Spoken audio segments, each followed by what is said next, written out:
வணக்கம். தினமலர்.com மாலை 4 மணி செய்திகள். முக்கிய நிகழ்வுகள். முசாஃபர் நகர் கலவரம் தொடர்பாக மேலும் 2 எம்எல்ஏக்கள் கைது. உத்தரப்பிரதேசத்தில் ஜனாதிபதி ஆட்சி அமல்படுத்த ராஜ்நாத் சிங் ஆவேசம். மோடி பங்கேற்கும் இளந்தாமரை மாநாட்டை சீர்குலைக்க சதி திட்டம். தமிழக பாரதிய ஜனதா தலைவர் பொன் ராதாகிருஷ்ணன் குற்றச்சாட்டு. IPL கிரிக்கெட் சூதாட்ட வழக்கு குருநாத் மெய்யப்பன் மீது குற்றப்பத்திரிகை. விரிவான செய்திகள். முசாஃபர் நகர் கலவரம் தொடர்பாக பாரதிய ஜனதா கட்சியைச் சேர்ந்த 2 எம்எல்ஏக்கள் கைது செய்யப்பட்டுள்ள நிலையில் உத்தரப்பிரதேசத்தில் ஜனாதிபதி ஆட்சியை அமல்படுத்த ராஜ்நாத் சிங் வலியுறுத்தியுள்ளார். முசாஃபர் நகர் மாவட்டத்தில் நடந்த கலவரத்தில் 50 பேர் வரை கொல்லப்பட்டனர். 40,000 பேர் வீடுகளை இழந்து முகாம்களில் தஞ்சம் அடைந்துள்ளனர். இந்த கலவரம் தொடர்பாக நீதிமன்றத்தின் உத்தரவுப்படி பாரதிய ஜனதா எம்எல்ஏக்கள் சங்கீத் சாம், பாட்டன் சிங், சுரேஷ் ராணா, பாரதிய கிசான் யூனியன் தலைவர்கள் ரகேஷ் திகாயத், நரேஷ் திகாயத், பகுஜன் சமாஜ் கட்சி கதிர் ராஜா, அக்கட்சியின் எம்எல்ஏக்கள் சலீன் ராணா, ஜமீல் அகமது, காங்கிரஸ் முன்னாள் எம்பி சையத் உர் ஜமா உள்பட 16 பேருக்கு கைது வாரண்ட் பிறப்பிக்கப்பட்டுள்ளது. ஆனாலும் வெள்ளிக்கிழமையன்று சட்டசபை கூட்டத்தில் கலந்து கொண்ட எம்எல்ஏக்கள் மீது கைது நடவடிக்கை எதுவும் மேற்கொள்ளப்படவில்லை. இந்நிலையில் பாரதிய ஜனதா எம்எல்ஏ சுரேஷ் ராணா வெள்ளியன்று திடீரென்று கைது செய்யப்பட்டார். கைது வாரண்ட் பிறப்பிக்கப்பட்டதை அடுத்து சனிக்கிழமையன்று மீரட்டில் சரணடைந்த பாரதிய ஜனதா எம்எல்ஏ சங்கீத் சாம் கலவரத்துக்கு காரணமான வீடியோவை வலைதளத்தில் பிரசுரித்ததாக கூறப்பட்ட குற்றச்சாட்டை மறுத்தார். இதற்கு காரணமானவர் தனது அலுவலகத்தில் பணியாற்றும் உதவியாளர் என்று கூறிய சங்கீத் சாம் அந்த வீடியோ 5 நிமிடங்களில் அப்புறப்படுத்தப்பட்டு விட்டதாகவும் கூறினார். சரணடைந்த சங்கீத் சாம் போலீசாரால் கைது செய்யப்பட்டார். மத துவேஷத்தை தூண்டியதாக குற்றம் சாட்டப்பட்டுள்ள மாயாவதியின் பகுஜன் சமாஜ் கட்சியைச் சேர்ந்த சலீம் ராணாவும் சனிக்கிழமையன்று போலீசாரால் கைது செய்யப்பட்டார். இதற்கிடையே சனிக்கிழமையன்று கலவர பகுதிகளை நேரில் பார்வையிட சென்ற பாரதிய ஜனதா தலைவர் ராஜ்நாத் சிங்குக்கு அனுமதி மறுக்கப்பட்டதை அடுத்து தனது பயணத்தை ரத்து செய்தார். यह गिरफ्तारी जो निर्दोष लोगों की जा रही है वो बंद की जानी चाहिए और हमारे जिन भी विधायकों की गिरफ्तारी के लिए वारंट जारी किया गया, कल तो हमारे सुरेश राणा एक विधायक की गिरफ्तारी की गई, उसके अतिरिक्त भी हमारे 2-3 और विधायक हैं. ये श्री हुकुम सिंह जी, उनके नामों की पूरी जानकारी आपको देंगे. ये संगीत सोम का नाम है, भारतेंदु का नाम है. ऐसे कुछ विधायक हैं जिनके खिलाफ भी वारंट जारी किया गया. मैं समझता हूं कि अपने काले कारनामों पर पर्दा डालने के लिए उत्तर प्रदेश सरकार के द्वारा यह एक कोशिश की जा रही है. இதற்கு கடும் கண்டனம் தெரிவித்துள்ள ராஜ்நாத் சிங் உத்தரப்பிரதேசத்தில் ஜனாதிபதி ஆட்சியை அமல்படுத்த வேண்டும் என்று வலியுறுத்தியுள்ளார். மேலும் உத்தரப்பிரதேச கலவரத்தில் சிறிதும் சம்பந்தமில்லாத முசாஃபர் நகர் மாவட்டத்தைச் சேர்ந்த அப்பாவிகள் பலரை கைது செய்துள்ளதாகவும் ராஜ்நாத் சிங் குற்றம் சாட்டியுள்ளார். திருச்சியில் நடக்கவுள்ள இளந்தாமரை மாநாட்டை சீர்குலைக்க சதி நடப்பதாக பாரதிய ஜனதா மாநில தலைவர் பொன் ராதாகிருஷ்ணன் குற்றம் சாட்டியுள்ளார். வரும் 26ஆம் தேதி திருச்சியில் நடைபெறவுள்ள பாரதிய ஜனதா கட்சியின் இளந்தாமரை மாநாட்டிற்கான ஏற்பாடுகள் தீவிரமாக நடந்து வருகிறது. மேடை அமைக்கும் பணிகள், பாதுகாப்பு ஏற்பாடுகள் என பாரதிய ஜனதா கட்சியினர் விறுவிறுப்புடன் செயல்படுகின்றனர். பாரதிய ஜனதாவின் பிரதமர் வேட்பாளர் நரேந்திர மோடி கலந்து கொள்ள உள்ள இந்த மாநாட்டை சீர்குலைக்க சதி நடப்பதாக அக்கட்சியின் மாநில தலைவர் பொன் ராதாகிருஷ்ணன் குற்றம் சாட்டியுள்ளார். இது தொடர்பாக திருச்சியில் செய்தியாளர்களை சந்தித்த அவர் தமிழகத்தில் பல இடங்களில் இளந்தாமரை மாநாட்டை சீர்குலைக்கும் வகையிலும் கருத்து சுதந்திரம் என்ற பெயரில் கலவரத்தை தூண்டும் வகையிலும் சுவரொட்டிகள் ஒட்டப்பட்டுள்ளதாகவும் அதற்கு காரணமானவர்கள் மீது போலீசார் நடவடிக்கை எடுக்காமல் வேடிக்கை பார்ப்பதாகவும் புகார் தெரிவித்தார். செல்போன் போட்டு அட்ரஸ் போட்டு அடிக்கிறாங்க சார். அப்படின்னா இந்த காவல்துறையால எது செய்ய முடியாது, அரசாங்கத்தால எது செய்ய முடியாது அப்படின்னு சவால் விடுறது போல நான் கருதுறேன். ஒரு புறத்துல எங்களுக்கு காவல் தந்துட்டு இன்னொரு புறத்துல வந்து கலவரக்காரங்களுக்கும் துணையா நிற்கிறது போல இருந்தா எந்த வகையில் அதை ஏற்றுக்கொள்ள முடியும்? இது போன்ற சுவரொட்டிகள், பிரச்சாரங்கள் தடுக்கப்பட வேண்டும். அது யாரு அதை விளம்பரம் பண்ணிருக்காங்களோ அவங்க மேல் நடவடிக்கை எடுக்க வேண்டும். கலவரம் ஏற்படுவதை தடுக்க மாநாட்டிற்கான பாதுகாப்பை போலீசார் அதிகரிக்க வேண்டும் என்றும் பொன் ராதாகிருஷ்ணன் கேட்டுக் கொண்டார். IPL போட்டி சூதாட்ட வழக்கில் சென்னை சூப்பர் கிங்ஸ் அணியைச் சேர்ந்த குருநாத் மெய்யப்பன் மீது மும்பை போலீசார் சனிக்கிழமையன்று பிற்பகலில் குற்றப்பத்திரிகை தாக்கல் செய்ய உள்ளனர். BCCI தலைவர் சீனிவாசனின் மருமகனும் சென்னை சூப்பர் கிங்ஸ் அணியின் நிர்வாகியுமான குருநாத் மெய்யப்பன் IPL போட்டியின் போது சூதாட்டத்தில் ஈடுபட்டது தொடர்பாக மும்பை போலீசாரால் கைது செய்யப்பட்டார். இவ்வழக்கில் பாலிவுட் நடிகர் விந்து தாரா சிங்கும் கைது செய்யப்பட்டார். இவர்கள் சூதாட்டத்தில் ஈடுபட்டது தொடர்பான ஆதாரங்களை சேகரித்துள்ள மும்பை போலீசார் இவ்வழக்கில் குருநாத் மெய்யப்பன் மீது குற்றப்பத்திரிகை தயார் செய்துள்ளனர். இவ்வழக்கில் சனிக்கிழமை பிற்பகலில் மும்பை நீதிமன்றத்தில் குற்றப்பத்திரிகை தாக்கல் செய்யப்பட உள்ளதாக போலீஸ் தரப்பில் தெரிவிக்கப்பட்டுள்ளது. தமிழர்களின் உணர்வுகளை மதித்து இலங்கைக்கு போர்க்கப்பல் வழங்குவது குறித்து இந்தியா முடிவெடுக்கும் என எதிர்பார்ப்பதாக தமிழக காங்கிரஸ் தலைவர் ஞானதேசிகன் தெரிவித்துள்ளார்.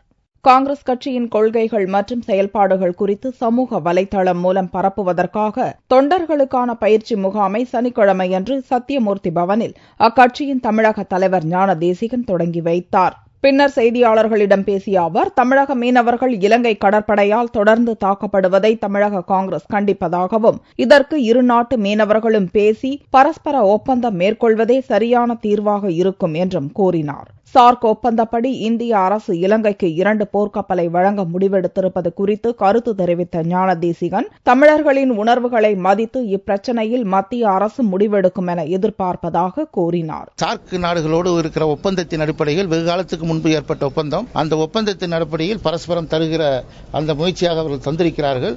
என்றாலும் கூட இந்த நேரத்தில் அதை செய்வது தவறு என்று நாங்கள் மேலே சொல்லியிருக்கிறோம். ஏனென்றால் அது சரியா தவறா என்பதை விட தமிழகத்தில் இருக்கிற அந்த உணர்வுகளுக்கு மத்திய அரசு உடனடியாக செவிசாய்க்க வேண்டும் என்பதுதான் எங்களுடைய கருத்து. சமூக வலைதளம் மூலம் பரப்பும் கட்சியின் கொள்கைகளால் தமிழகத்தின் 12 லோக்சபா தொகுதியில் வெற்றி வாய்ப்பு கிடைக்கும் என காங்கிரஸ் கட்சியினர் நம்பிக்கை தெரிவித்துள்ளனர்.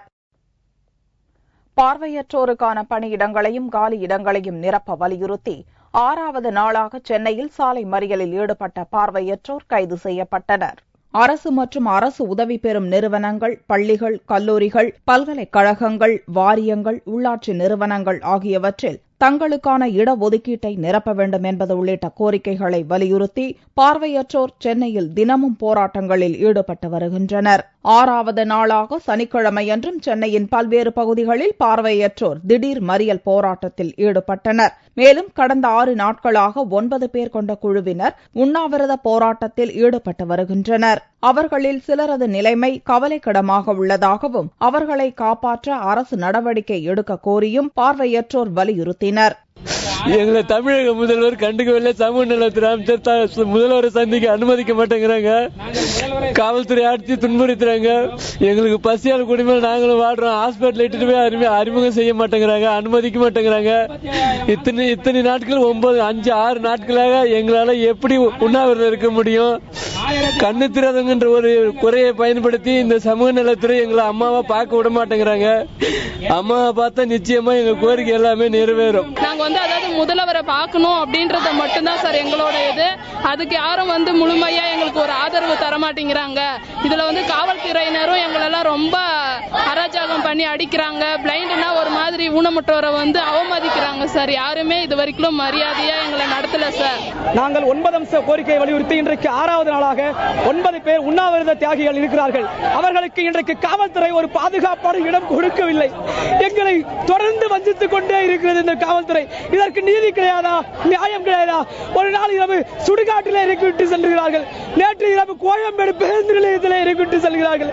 இப்படியே தள்ளால் எங்களுக்கு நிலைமை என்ன சார்? தீவிரவாதிகளை சுட்டுக் கொண்டால் கூட இன்றைக்கு மனித உரிமை ஆணையம் இருக்கு. எங்களை கேட்கறதுக்கு யார் சார் இருக்கா?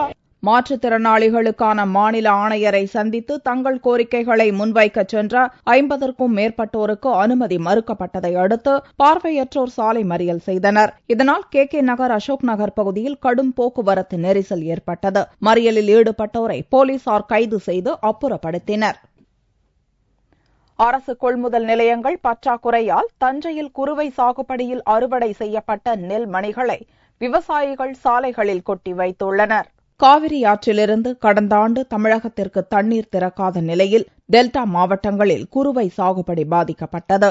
இருப்பினும் தஞ்சை விவசாயிகள் மின் மோட்டாரை பயன்படுத்தி குறுவை சாகுபடி செய்தனர். தற்போது பட்டுக்கோட்டை, திருப்பனந்தாள், ஒரத்தநாடு ஆகிய பகுதிகளில் குறுவை சாகுபடியின் அறுவடை தீவிரமாக நடந்து வருகிறது.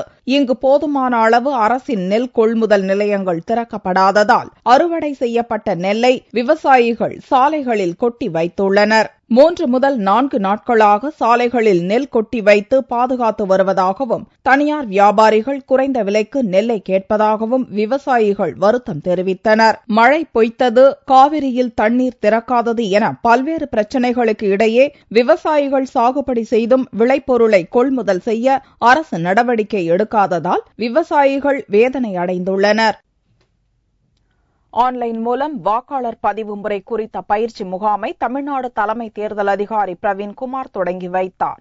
வாக்காளர் பெயர் சேர்ப்பு, நீக்கம், விலாசம் மாற்றம் போன்றவற்றை ஆன்லைன் மூலம் பதிவு செய்வதற்கான முறையை இந்திய தேர்தல் ஆணையம் 2 ஆண்டுகளுக்கு முன்பு அறிமுகப்படுத்தியது. சாமானியர்களும் எளிதாக இதை பதிவு செய்து கொள்ளும் விதமாக இந்தியாவிலேயே தமிழகத்தில் முதன்முறையாக 32 மாவட்டங்களில் 944 பிரவுசிங் சென்டரை தேர்ந்தெடுத்து அவர்களுடன் ஆன்லைன் பதிவு முறைக்கு தேர்தல் ஆணையம் ஒப்பந்தம் செய்துள்ளது. இது தொடர்பாக அங்கீகரிக்கப்பட்ட பிரவுசிங் சென்டர் உரிமையாளர்களுக்கு சென்னையில் பயிற்சி முகாம் நடந்தது. இதை தமிழ்நாடு தலைமை தேர்தல் அதிகாரி பிரவீன்குமார் தொடங்கி வைத்தார். அப்போது பேசிய அவர், இந்த ஆண்டு தமிழகம் முழுவதும் 2.5 லட்சம் பேர் வாக்காளர் பட்டியலில் பெயர் சேர்ப்பு, நீக்கம், திருத்தம் செய்வதற்கு விண்ணப்பித்துள்ளதாகவும் இவர்களில் 20,000 பேர் மட்டுமே ஆன்லைன் மூலம் விண்ணப்பித்துள்ளதாகவும் கூறினார். மக்களுக்கு ஒரு வாய்ப்பு கிடைக்கும். நேரா இன்டர்நெட் வசதி சென்டர்ல போய் அப்ளிகேஷன் இன்டர்நெட் மூலமா அப்ளை பண்ணலாம். தாலுகா ஆஃபீஸ் போகாம, முனிசிபல் ஆஃபீஸ் போகாம, இதுக்கப்புறம் எல்லா ப்ரொசீஜர் ஃபாலோ ஆகும். வெரிஃபிகேஷன் நடக்கும். அது கடைசியில எபிக் கார்டு கொடுக்கப்படுங்க. அதுக்காக நம்ம பயிற்சி கொடுக்குறோம் எல்லா இன்டர்நெட் பவுசிங் சென்டர்ஸ் பார்ட்னர்ஸ். அதே மாதிரி 32 சென்டர்ல எல்லா டிஸ்ட்ரிக்ட்ல இன்னைக்கு பயிற்சி கொடுக்கப்படுறது. ஏற்காடு இடைத்தேர்தல் குறித்து பேசிய பிரவீன்குமார், ஜனவரி 16ஆம் தேதிக்குள் தேர்தல் நடத்த காலக்கெடு உள்ளதாகவும் தேர்தல் தேதியை தேர்தல் ஆணையம்தான் அறிவிக்க வேண்டும் என்றும் பிரவீன்குமார் கூறினார். கோவை சூலூர் விமானப்படை தளத்தில் வீரர்கள் நடத்திய சாகச நிகழ்ச்சி பார்வையாளர்களை மெய்சிலிர்க்க வைத்தது. இந்திய விமானப்படையின் 81வது ஆண்டு விழா வரும் அக்டோபர் 8ஆம் தேதி கொண்டாடப்படுகிறது. இந்த விழாவை முன்னிட்டு கோவை மாவட்டம் சூலூர் விமானப்படை தளத்தில் வீரர்களின் சாகச நிகழ்ச்சிகள் நடந்தது. முற்றிலும் உள்நாட்டிலேயே தயாரிக்கப்பட்ட சரங் வகை ஹெலிகாப்டர்களில் விமானப்படை வீரர்கள் பல்வேறு சாகசங்களை செய்து காட்டினர். மேலும் 2 AN-32 வகை ஏர்கிராப்ட் மூலம் வீரர்கள் தலைகீழாக பறந்து காட்டிய சாகச நிகழ்ச்சி பார்வையாளர்களை மெய்சிலிர்க்க வைத்தது.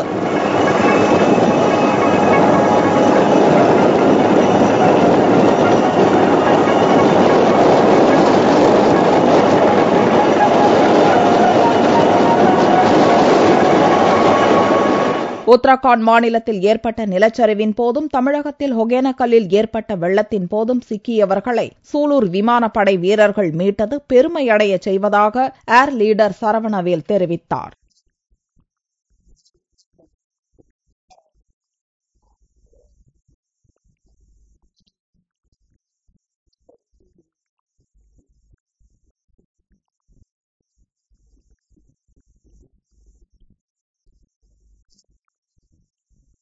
இதனிடையே நாட்டுக்கு சேவை புரியும் எண்ணம் கொண்ட இளைஞர்கள் விமானப்படையில் சேர்ந்து பணியாற்ற முன்வர வேண்டும் என்று விழாவில் ஏர் கமாண்டர் உமேஷ்குமார் கேட்டுக் கொண்டார். அடுத்த மாதம் கொண்டாடப்படவுள்ள நவராத்திரி பண்டிகையை முன்னிட்டு கொலு பொம்மைகளின் விற்பனை சூடு பிடித்துள்ளது. இந்துக்களின் முக்கிய விழாவான நவராத்திரி பண்டிகை நாடு முழுவதும் கொண்டாடப்படுகிறது. 9 நாட்கள் நடக்கும் இந்த பண்டிகைகளில் இந்துக்கள் தங்கள் வீடுகளில் கொலு பொம்மைகளை வைத்து சிறப்பு வழிபாடு செய்வார்கள். இந்த ஆண்டு பண்டிகை வரும் அக்டோபர் மாதம் கொண்டாடப்படுகிறது. இந்த விழாவை முன்னிட்டு சேலம் மாவட்டம் ராஜாஜி காதி பவனில் கொலு பொம்மை கண்காட்சி துவங்கியுள்ளது. இந்த கண்காட்சியில் பொதுமக்கள் பலர் ஆர்வமுடன் கலந்து கொண்டு பொம்மைகளை வாங்கி செல்கின்றனர். இந்த ஆண்டு புதுவரவாக வாத்து கிரகலட்சுமி, திருப்பதி தங்க கோபுரம், திருவண்ணாமலை தரிசனம் உட்பட பல்வேறு கொலு பொம்மைகள் விற்பனைக்கு வந்துள்ளன. கைவினை தொழிலாளர்களின் வாழ்வாதாரத்தை மேம்படுத்தும் வகையில் இந்த கொலு கண்காட்சி அமைக்கப்பட்டுள்ளதாகவும் விற்பனையாளர்கள் தெரிவித்தனர்.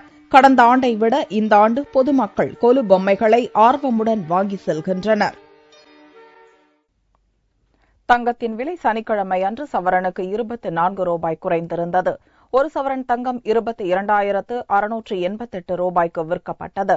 1 கிராம் ஆபரண தங்கம் 2,836 ரூபாயாக இருந்தது. வெள்ளியின் விலை கிராமுக்கு 1 ரூபாய் 60 காசுகள் குறைந்து 1 கிராம் 52 ரூபாய் 80 காசுகளுக்கு விற்கப்பட்டது. பார்வெளியின் விலை 49,385 ரூபாயாக இருந்தது. கோவையில் உள்ள கல்லூரியில் மாணவ மாணவிகள் தங்களுடைய முகங்களில் சமாதான புறாக்களின் உருவங்களை வரைந்து உலக அமைதி தினத்தை கொண்டாடினர். உலகம் முழுவதும் எண்ணற்ற போராட்டங்களால் மக்கள் அமைதியை இழந்து வாழ்ந்து வருகின்றனர். மக்களின் அமைதிக்கான சமாதானத்திற்கான தினமாக செப்டம்பர் 21ஆம் தேதியை ஐநா சர்வதேச அமைதி தினமாக கொண்டாடி வருகிறது.